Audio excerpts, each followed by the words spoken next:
This video demonstrates how Kasten's K10 data management platform can be used to back up, restore, and migrate a complex application like GitLab.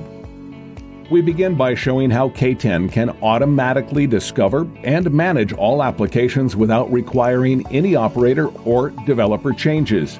In this case, as the application page shows, we have discovered all of GitLab's stateful and stateless components, including all data services such as Postgres and Redis.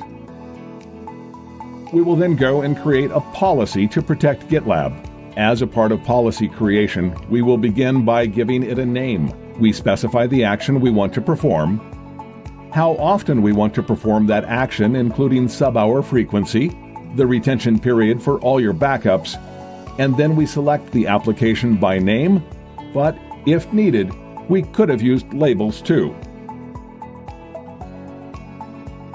In this demo, we will protect all application components, but we could have filtered out some of them if it had been required.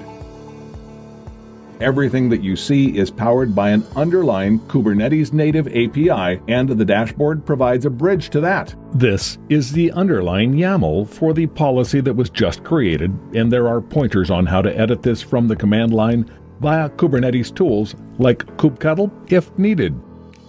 That is all one needed to do from the policy creation perspective. As you see on the main dashboard, the policy created a backup job that quickly captured all the components of the GitLab application. When we click on the completed backup job, we can see a list of all the artifacts that were generated, including volume snapshots and Kubernetes specs such as config maps, secrets, and services. We will now demonstrate restoring GitLab in case a data corruption had occurred. To perform this action, we go back to the Applications page, select GitLab, and initiate a restore. After selecting a restore point, we could have cloned it for debugging purposes, but we will simply restore it in place for this demo.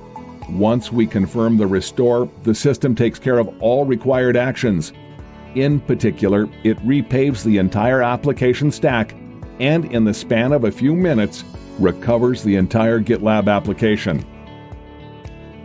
Finally, we will demonstrate migrating GitLab from the source cluster, which is running in Google, to AWS. We manually initiate the restore action, but this could have been done via policy too. After we select the restore point, we pick a pre-configured object storage location that will store the exported GitLab application. Once we confirm the export, we are given a string that will be used to perform a handshake between the source and destination clusters.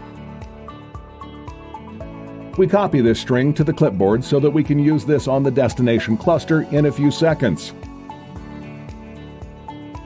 Once we return to the dashboard, we see an export job makes GitLab infrastructure independent in just a few minutes. The destination cluster, which is running on AWS, currently does not have GitLab running on it. To bring the version of GitLab that we exported from the source Google cluster, we will create an import policy, give the policy a name, and then select the import action.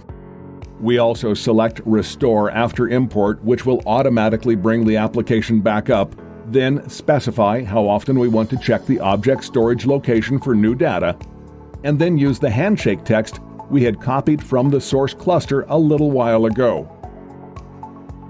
We select another pre-created profile that points to the object storage location that GitLab was exported to. We create the policy and are done at this point in time. When we return to the dashboard, we will observe two jobs being created. The first one is an import job that pulls in all the metadata for GitLab. As soon as that completes the restore job, it is then initiated and it brings the entire GitLab application back up in a couple of minutes. This can be confirmed by going back to the application page. This completes the demo today, but please do visit us at kasten.io for more information. Thank you.